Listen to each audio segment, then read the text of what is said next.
All right, let's look at Genesis chapter 5. I'm sorry, chapter 7. Genesis chapter 7. Now, we started out today on talking about unclean, right? The priests are not to eat any offering that is unclean or defiled.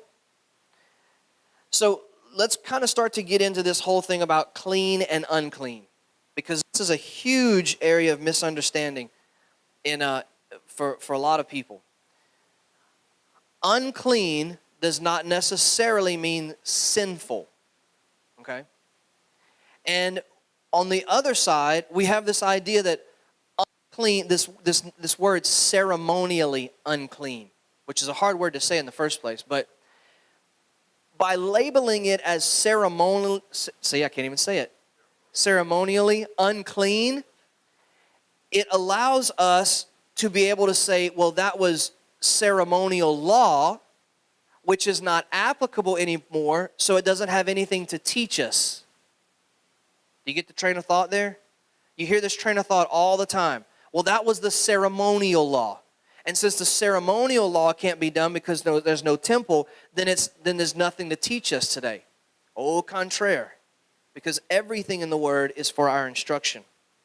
So this thing about clean and unclean. So we go back to Bereshit 7, to Genesis 7. It says, And the Lord said to Noah, Come now with all thy house into the ark, for thee have I seen righteous before me in this generation. Of every clean beast you shall take to thee by sevens. So how many did Noah take on the ark? If somebody ever asks you, how many animals did Noah take on the ark? You have to define their question. Well, what do you mean? Well, how many animals? Well, there's two types of animals. Well, what do you mean? Well, there's clean and unclean. How many of the clean animals was Noah commanded to take? 7? 7 pairs. 7 pairs, okay? They shall take by sevens the male and his female. Notice he didn't say 2 males. This is not Adam and Steve. This is Adam and Eve. Not 2 males, not 2 females. Why not? Well, for one reason, because, that's the real reason. They'll repopulate, but I was going to be funny and say, because can you imagine that many females in one little enclosed place for that long? Or can you imagine that many males in one place for that long? Because, ladies, you get a bad rap for, henning together and cat fighting and all that kind of stuff. But guys are really no better. I mean, really. We're okay. We tend to be more kind of chill and lax. But, guys do have, peeing contests. I mean, it does happen, And so, we're on live stream, so I'm not going to say it. But there's this, guys have this thing, So can you imagine that many males together? If you have 2 roosters or seven pairs of 2 roosters, man, talk about Noah not getting any sleep for a long time. Because they'd be at each other the whole time. Because there's a dominance thing there, right? There's a dominance thing. Anyway, so there's 14 of each type of clean animal. And he says in verse 2, and of beasts that are not clean, by 2, the male and his female. So both clean and unclean animals were taken on the ark. We don't ever talk about this. In Christianity, it's just the clean and unclean thing, whatever. But a male and a female of the clean were taken to reproduce. Now, why were there more of the clean taken in order to reproduce than the unclean? Because sacrifice and eat, yes, because they're useful for us as human beings. They're part of our sustainability. There were less of the unclean taken because they're not for food. And they're not for sacrifice. They are to wander the earth and fly in the air and swim in the waters and to clean up. And he says in verse 3, of fowls also of the air by sevens, the male and female, to keep seed alive upon the face of the earth. What kind of seed? All the plants. You ever wonder, like, how did that tree get there? Yeah. Fowls of the air. Verse 4, for yet 7 days, and I will cause it to rain upon the earth 40 days and 40 nights, and every living substance that I have made will I destroy from off the face of the earth. And Noah did according to all that the Lord commanded him. Now let's go forward a chapter to Genesis 8. And we'll start in verse 15. And God spake unto Noah, saying, go forth out of the ark, thou and thy wife, and thy sons wives with thee. Bring forth with thee every living thing that is with thee, of all flesh, both of fowl and of cattle, and of every creeping thing that creepeth upon the earth. Kind of sounds like Peter's vision. That they may breed abundantly in the earth, and be fruitful and multiply upon the earth. And Noah went forth, and his sons and his wife, and his sons' wives with him, every beast, every creeping thing, every fowl, and whatsoever creepeth upon the earth, after their kind, went forth out of the ark. After their kind is an interesting phrase there. Verse 20, and Noah builded an altar unto the Lord, and took every clean beast and every clean fowl, and offered burnt offerings on the altar. He didn't offer swine. He didn't offer lobster. Oh, lobster. Oh, I never liked lobster. I never got it. But for some of us, lobster has been a delicacy. It's a big thing. It shows that you're important. Well, the most important in the universe didn't take no lobster as a sacrifice.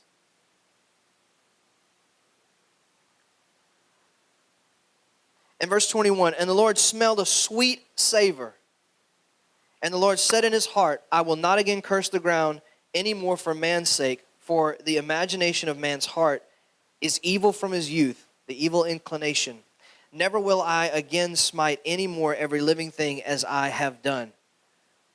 The clean animal sacrifice was what was sweet to the Father.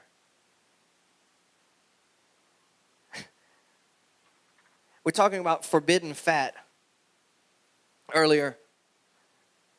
I'm not going to ask you to raise your hands, but I can tell by your face. How many of you, like, cracklings were one of your treats?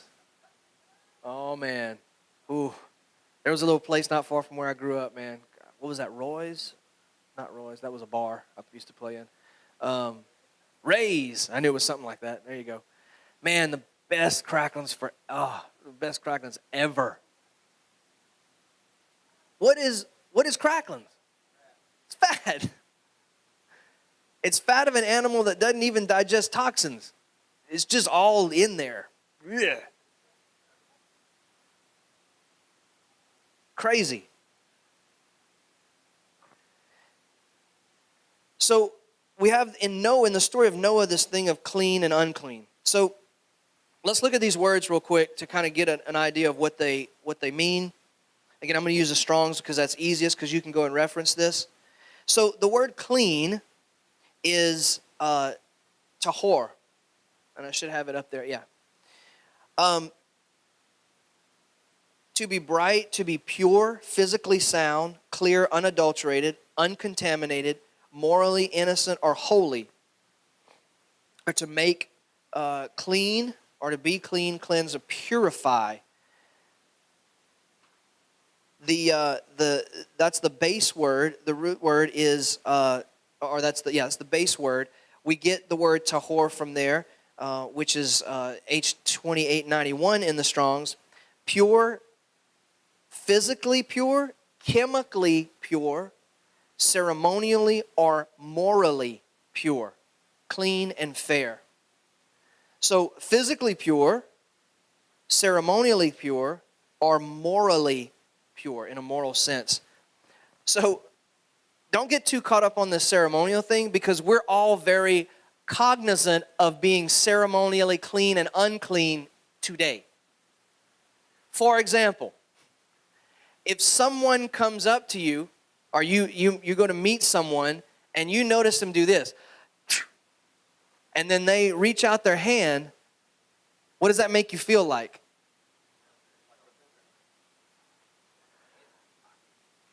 Or have you ever shooken that? shook that person's hand, shooken, yeesh, that person's hand, and their hands were really sweaty and clammy, and you're like, ugh. Why is it a big deal to us that, oh, things are clean or not clean? That's really what we're talking about. Somebody hacks, coughs into their hand and wants to shake your hand. We're like, oh, no. I can see the skin on the back of your neck crawling. We're like, oh, no, I don't want to have anything to do with that. But yet we say that clean and unclean shouldn't matter to God. Does that make sense? How is it that we are so pompous and arrogant and lack humility so much that we can determine when things are clean and unclean, and we can separate ourselves, or we can, somebody sneezes in their hand and reaches out their hand, we find ways to not shake their hand, and yet we feel like we can just present anything we want to God. How can ceremonial cleanliness be so important to us, and yet we expect it not to be important to God? Our thinking is bass-ackwards and upside down. Because really, we care a lot about what is ceremonially clean and unclean. For those of you that are germaphobes in here,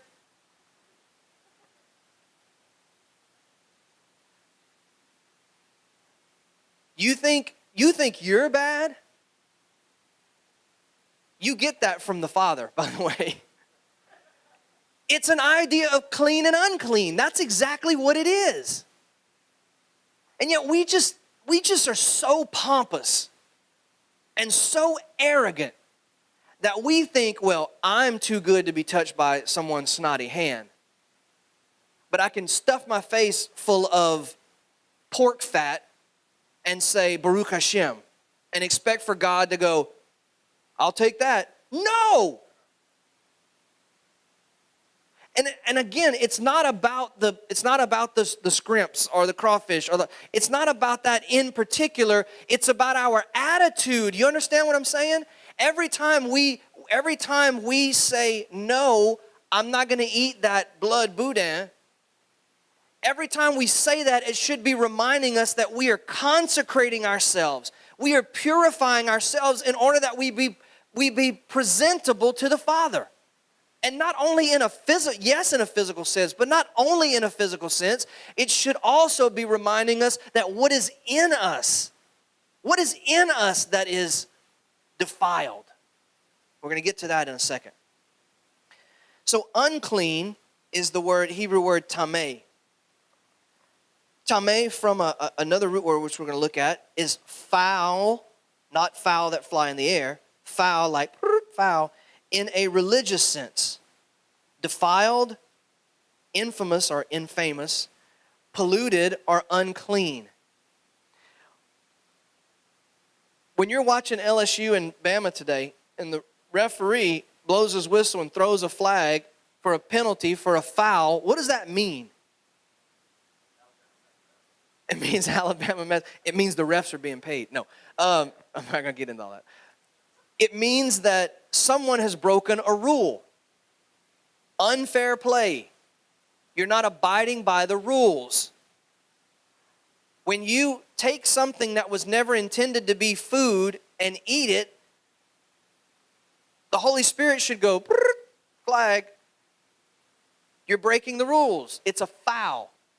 It is foul, but it is a foul. Anyway. All right, so it comes from this word, tameh. To be foul, especially in ceremonial or moral sense, pollute, be unclean. Let's go over to Daniel chapter 1, verse 8. Now, just one verse. While I read this, you guys go over to Mark 7. Because I've had this conversation way too much lately. I'm going to read Daniel 1. You guys go to Mark 7. Daniel 1 says, "But Daniel purposed in his heart that he would not defile himself with the portion of the king's meat." Now, why wouldn't he defile himself with the portion of the king's meat? What if the king was serving lamb or something that could be eaten? Why would there be this issue about defiling myself with the king's meat? Probably wasn't slaughtered correctly. It may have been cooked with pork. Here's an interesting, I don't want to get too much into next week, but here's an interesting thing. Jay and I were talking about this week. If we go to a restaurant and order steak, now, it's probably not kosher butchered. That's a given, okay? And not a lot of places you're going to eat at in Louisiana is going to be kosher butchered. That's a given. If we go in and we eat steak, we think we've done well. I didn't eat bacon, or I didn't eat a hamburger with bacon on it. Go me. Let me ask you this. What if on the griddle where they cooked your hamburger, they also slap a big slab of bacon on it?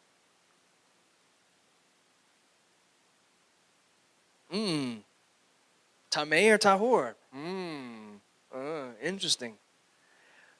See, these are the questions, not this question in particular, because, I don't mean, Nebuchadnezzar may have had a big griddle, I don't know, but I'm just saying, these are the types of questions that the Hebrew people asked themselves, especially when they were in the dispersion. Well, we're supposed to eat clean, we're supposed to eat kosher, but these people are cooking pig on the same spit, the same that they're cooking my lamb chop. Pork loin on this side, lamb chop on this side. Tameh or tahor, clean or unclean. We play a little game called Is It Kosher? Very interesting.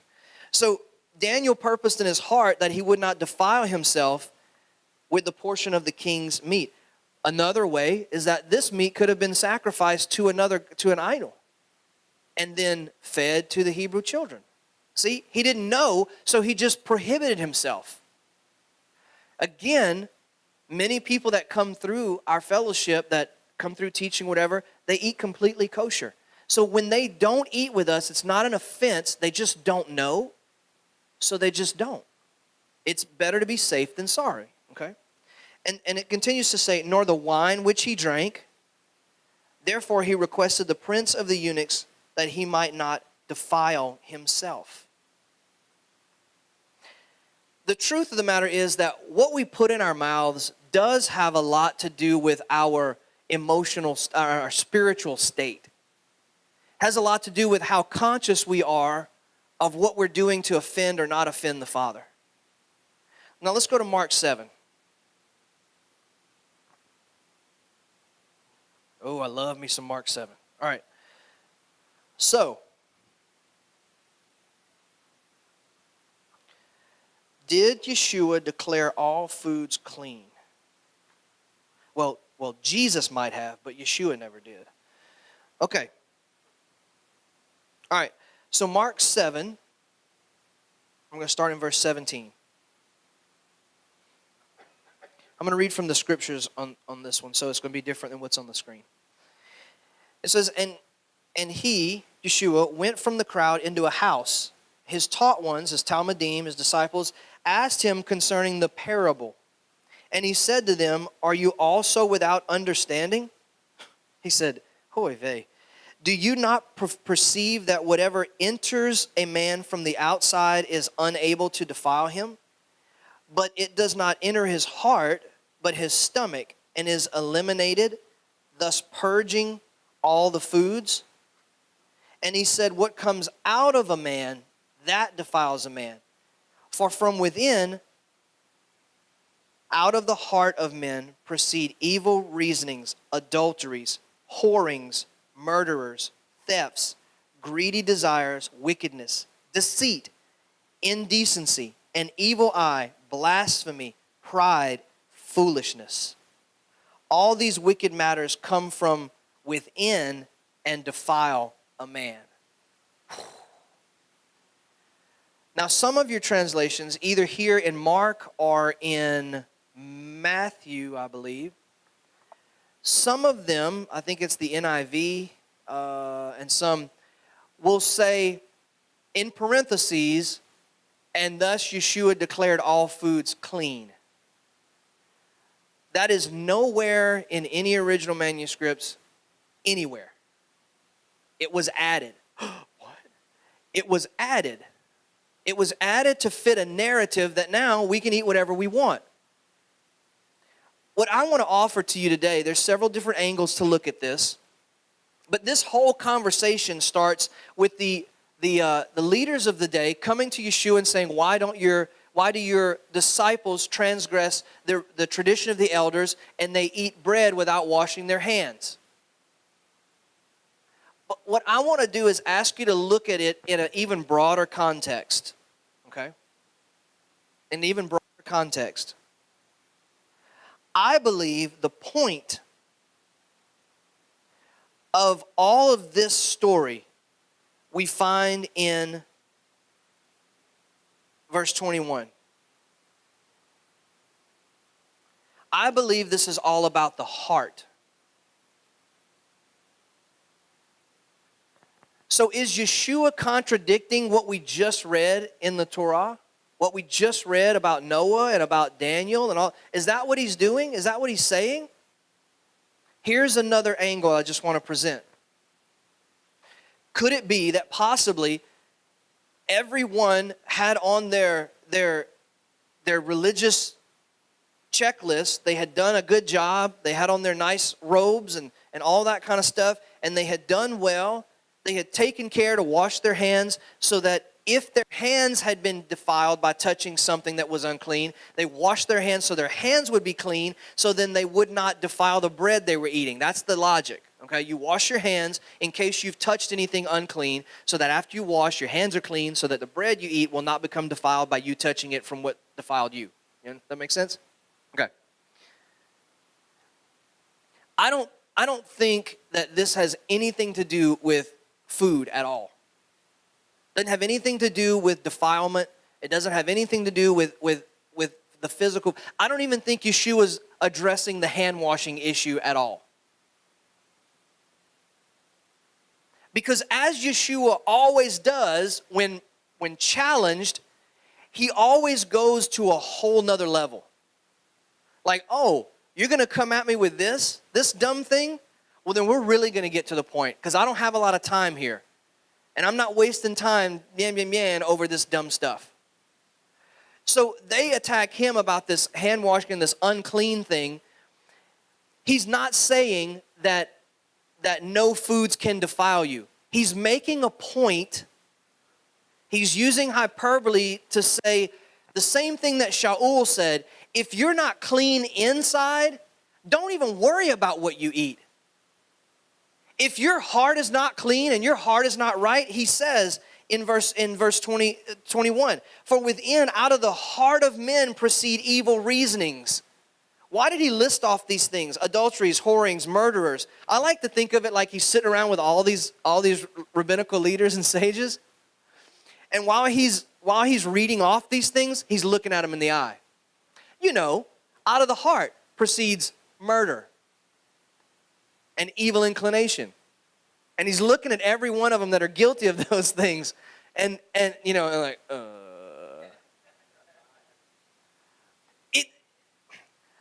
Does food defile you? Yes, if your heart is in the right, if you're doing the things that God is telling you to do and your heart is right, you should not want to eat food that God did not call food. It's a function.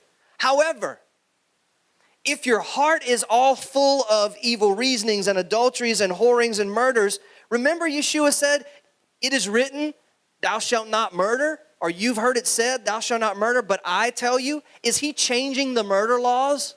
No. He said, you have heard it said, thou shalt not commit adultery, but I tell you. In that but, is he contrasting what he's about to say with what was written earlier? No. See, the whole thing about Yeshua's take on the Torah, on the mitzvot, is that he didn't come to make things easier. He came to make things so much harder. Because it's so easy to do things on a list. It's so easy to, I will follow, I won't follow. It's so easy to live like that. What's really hard is to have a change of heart. To have the mind in you that was also in Messiah. So, could this be about hand washing? Yeah, it could. Could it be about the tradition of the elders? Yes, absolutely it could. Could it be about food and all? Yeah, I guess if you wanted to make it about that, it absolutely could. But Yeshua always went to the heart. I believe he's saying the same thing we're saying today. Look, what is your eating telling you about how you're living? You're eating clean things thinking that that's what makes you clean.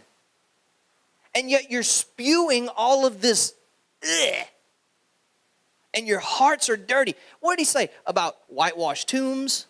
He said the same thing about the cup being clean on the outside, but inside it's filthy. Same thing, same message over and over and over and over. Yeah, you got it all right. You're doing all the right stuff.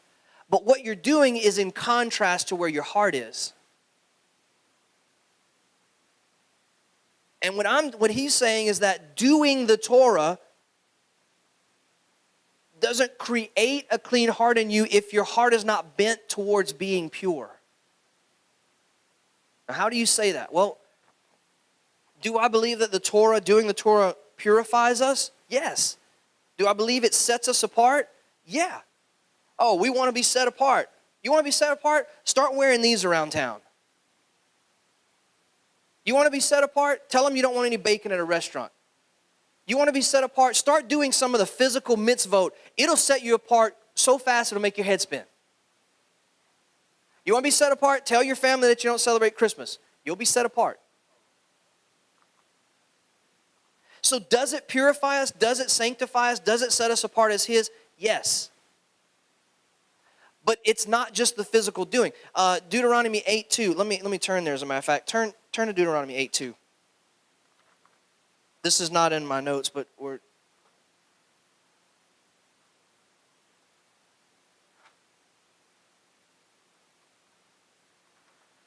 Devarim 8:2. We've quoted this before. Just in case you don't remember it, I'll quote it again. Actually, let's start in verse 1. When you're there, say yeah. Good enough. All right, guard to do shamar, guard to do the same guard that God was pleased with Abraham about. Guard to do every command which I command you today, that you might live and shall increase and go in and shall possess the land of which the Lord swore to your fathers. Verse 2, and you shall remember means to, I'm confused. Remember means to speak and act on behalf of. That's how you remember something. There's an action. It's not just remember like, oh, I remember. There's a work that goes with it. And you shall remember that the Lord your Elohim led you all the way these 40 years in the wilderness. Why? To humble you. To prove you. To know what is in your heart. Whether you would guard His commandments or not. Well, but the Old Testament was all about the physical and the New Testament's all about the heart. Wrong. It was always about the heart. Always, always, always. Now, if Yeshua, we're told through Moshe that there would come a prophet after Moshe that everyone must listen to, right? Everyone must listen to this prophet. That's why in the Gospels, the people asked, is this the prophet? Who's the prophet? The prophet that Moshe spoke about. They were waiting for the prophet. Not just a prophet, they'd had a lot of prophets. The prophet. Now, what is the purpose of a prophet? Really quickly, let me give you the true biblical understanding, really elementary understanding of a prophet. So, the Torah, the mitzvot, are seen as a fence around God's people. Okay? So, these are God's people. Okay? The commandments are seen as a fence around God's people. Deuteronomy 28. If you will do all these things, then you'll be good. If you don't, then all these other things are going to... See, inside the fence, there's everything we need for life and living. There's pasture, there's shelter, there's protection, The shepherd is there watching over. We're in the fence. We're taken care of. Now, Israel, like all of us, had a really bad habit of breaking down the fence. So if they break down the fence and they start to get out,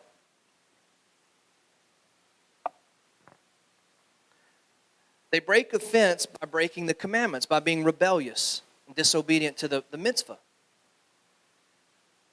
Here they're protected. Here, you're on your own, Jack. Good luck. The second half of Deuteronomy 28. Blessings, cursings. Okay? When this happened and Israel went into rebellion, the Father would send the Nevi'im, the prophets.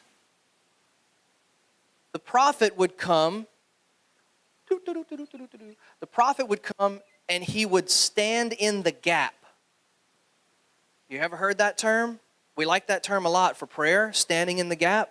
Well, this is where standing in the gap comes from. He would stand in the gap and he would call out to the sheep, come back in the fence. Come back to obedience. Teshuvah. Repent. Come back to obedience. Come back inside the protection of the Father. In the fence. That's a prophet's job. That's it. There's your biblical definition of a prophet. Now, can a prophet tell the future? Because, today's prophets, many of them are, let's just be honest, they're soothsayers. They're fortune tellers. I mean, I'm not being cynical. I've been around enough to know. Everybody wants to be a prophet because everyone wants to drive around in a Lexus or a Mercedes and wear really nice clothes and not have to work and have everybody support them and just teach for an hour here or there and people give them loads of money. This ain't that. That's not a biblical prophet. As a matter of fact, one biblical prophet I remember was around all these other guys, and he said, hey, while y'all building this altar, pour some water on that. And God showed up, right? And consumed everything with fire. And then you turn the page, and brave Elijah is running from a woman. You run like a girl. No, I'm running from a girl. The biblical prophets were not driving the Mercedes equivalent of chariots in their day. Nobody wanted to be a prophet because they were beaten, they were run out of town, they had to do without, they had to live outside, they had to wait on ravens to feed them. This is not the luxurious lifestyle of a prophet that we've all come accustomed to. So can a prophet tell the future? Yes. But there's a template that a biblical prophet must go by. Deuteronomy 28. Period. If you will come, see, a prophet calls people back to obedience. Who wants that job? Nobody does. Now there are, I believe, modern day prophets that are calling people back to obedience, but that's a prophet's job. Read Isaiah. Read Ezekiel. Read about Jonah. Read about Hosea. You want to talk about a prophet? Let's talk about a prophet. Have you ever read the book of Hosea? Read it again. Here's a man of God. I'm a man of God. Go marry a hooker. Excuse me? So I'm sorry, say it again. Are you speaking in tongues or something? What? Huh? Marry a prostitute. And she's going to bring kids back to you that are not yours. Raise them. Teach them. And when she goes away and she comes back, receive her again.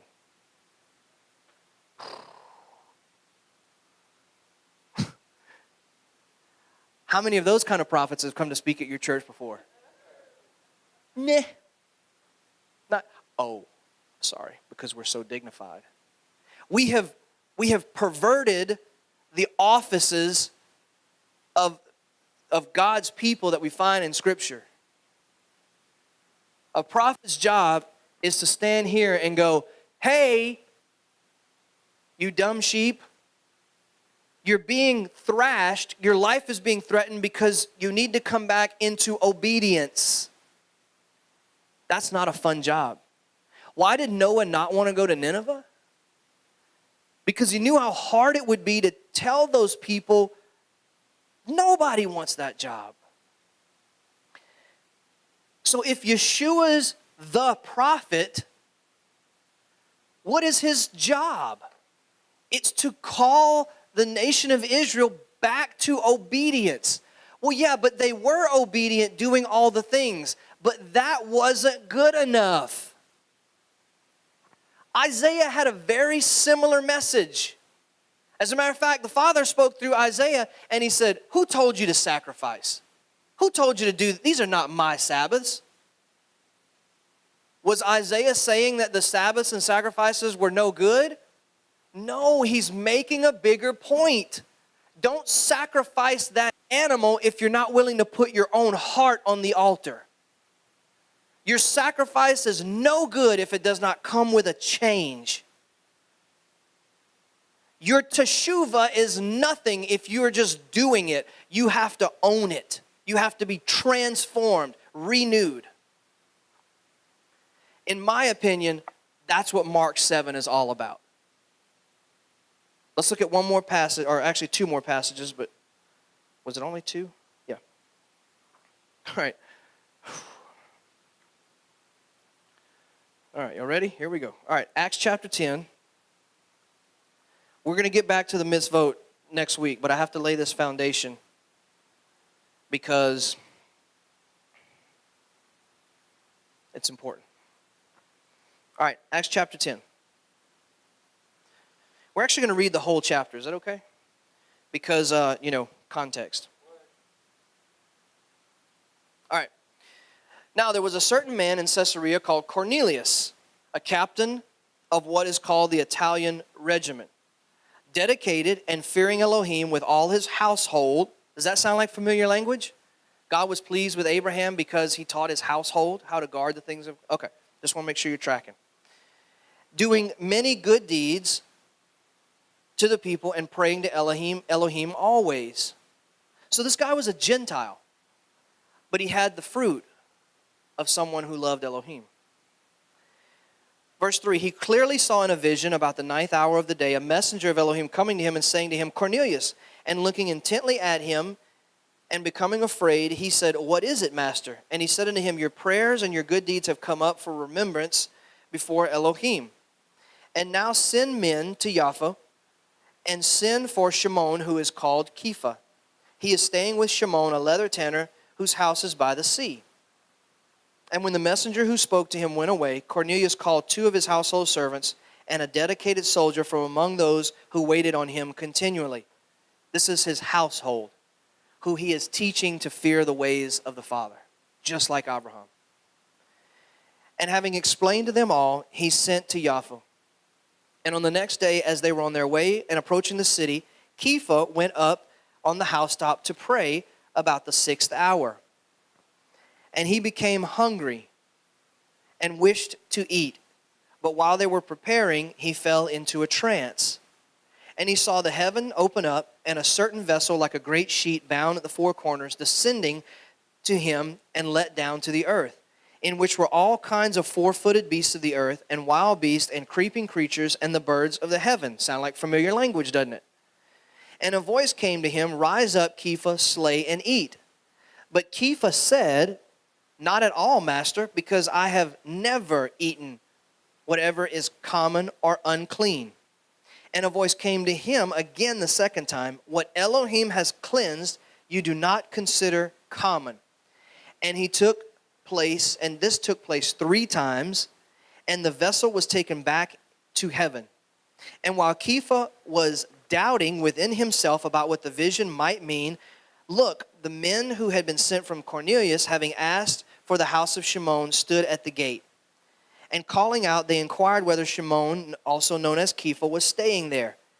And as Kepha was thinking about the vision, the Spirit said to him, "See, 3 men seek you. But rise up, go down and go with them, not doubting at all, for I have sent them." So Kepha went down to the men who had been sent from Cornelius and said, "Look, I am the one you seek. Why have you come?" And they said, "Cornelius the captain, a righteous man, and one who fears Elohim, and well spoken of by the entire nation of the Yehudim, of the Jews, was instructed by the set-apart messenger to send for you to this house and to hear words from you."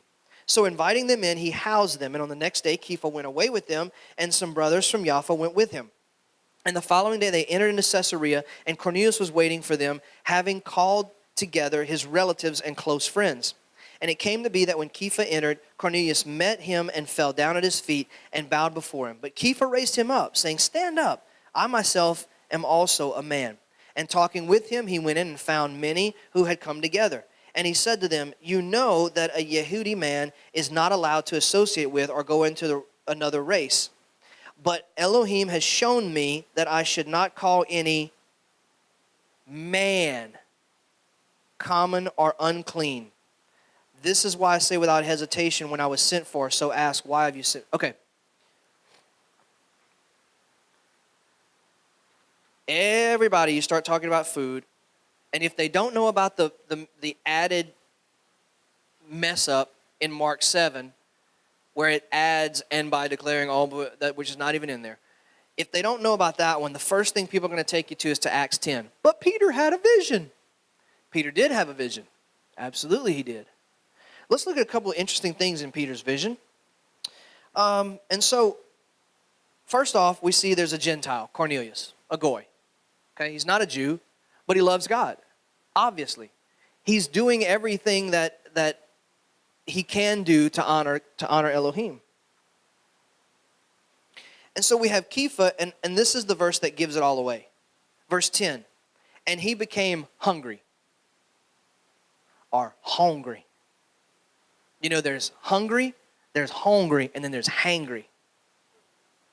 First one's like, I could use something to eat.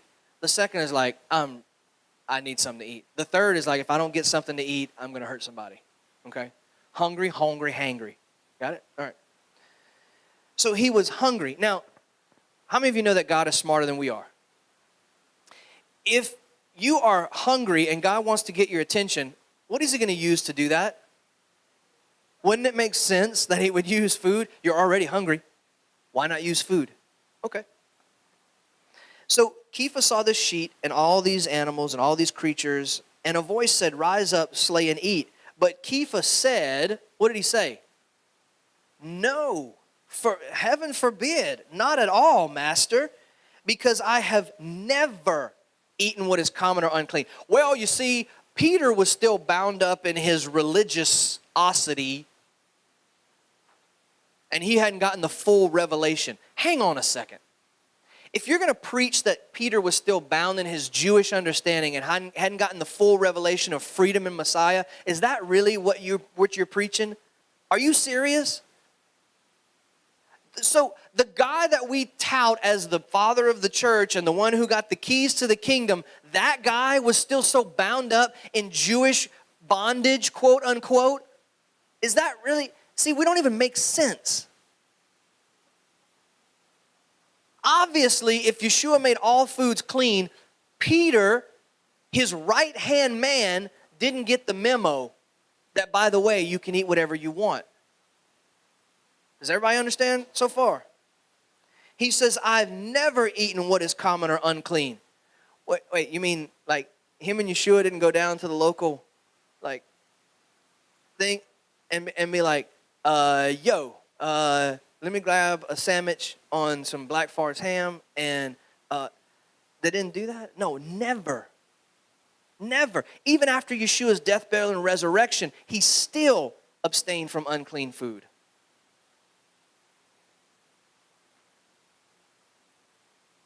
And what Elohim has cleansed in verse 15, do not consider common. Well, that was food.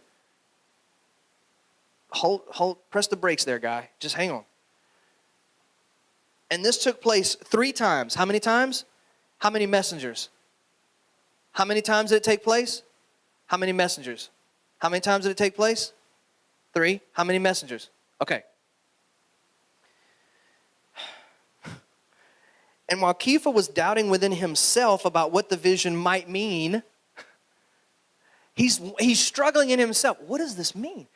He was so befuddled that God would tell him to eat something unclean. It was so foreign to him that he wrestled with it. He wrestled with it. He didn't even know the interpretation. And we are so, again, smug and arrogant to say, well, obviously, Peter, it meant God made all foods clean. I mean, duh. Ray Charles could see that. But he was so befuddled that he struggled to understand what it means. Again, we can't call Peter some dummy that can't interpret a vision and yet tout Peter as the father of the Christian church. He's either an idiot or he knows what's going on.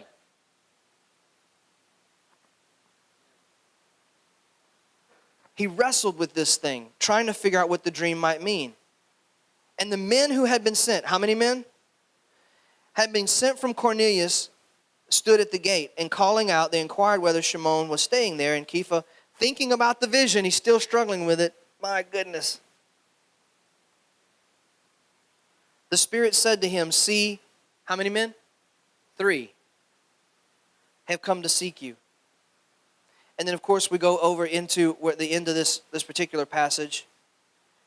And he says, a Jewish man is not allowed to associate with or go into or eat with that of another race. We won't get all into that, but there's a lot of reasons why that was done. But Elohim has shown me that I should not call any man common or unclean. There's a good chance that if Cornelius was really as close to God as the scriptures say that he was, he wouldn't have anything there unclean to eat anyway. Especially if he was beloved, it says beloved by all the Jews, then he would have understood what was happening. He would never have called an observant Jew over to have food and serve them, pig meat. It wouldn't have happened. So Peter's whole vision has nothing to do with food. Absolutely nothing.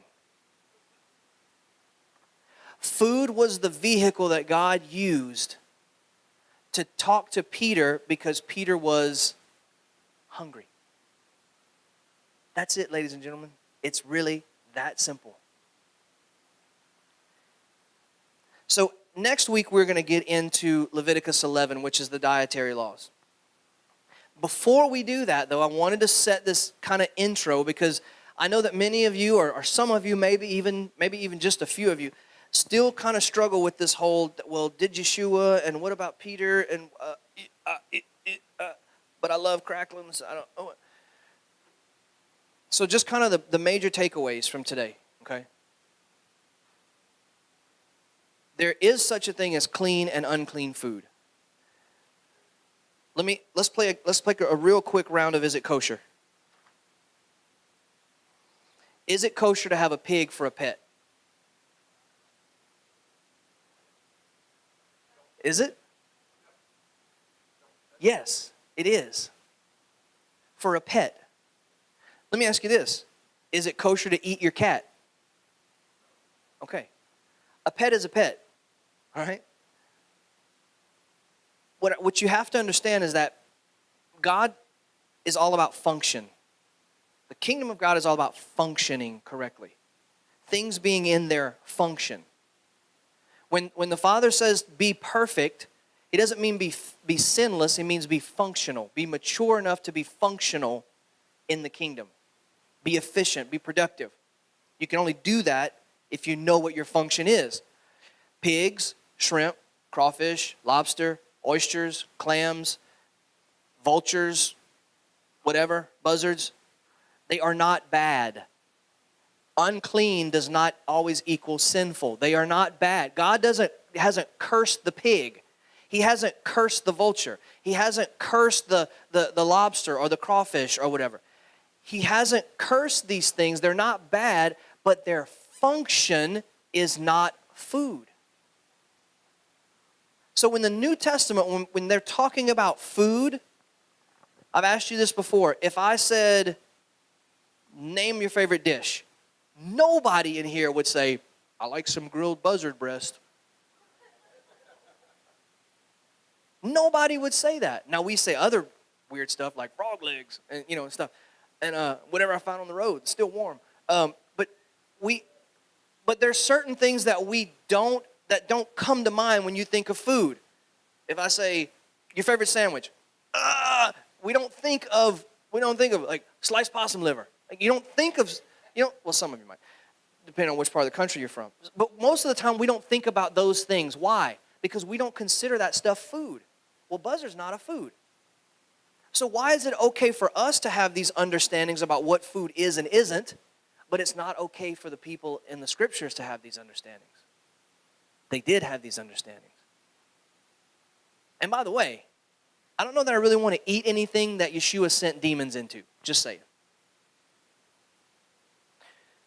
So these animals are not bad. They're not evil. They're not negative. They're not cursed. Food is not their function. They have a function. It's to clean up after our mess. That's their function. And as long as we leave them to do their function, everything will be fine. It's when we take things out of its function that it gets perverted and it becomes defiled. So that's one takeaway. The next takeaway that I want you to really understand is that, listen, you can keep Shabbat all you want, as militantly as you want, but if you're still hateful and angry and bitter and attacking and lack compassion and all of that kind of stuff, just do yourself and the kingdom a favor and just stop keeping Shabbat until you get your heart right. I know that sounds really hardcore, but because it's a matter of the heart. If you're working on those things and Shabbat is helping you, by all means, please. But we should do all the physical things, but we should always be asking the Father, teach me what this is about. Teach me how to look at you differently, how to look at people differently. And then the last two takeaways is that Yeshua in Mark 7, it's not about food.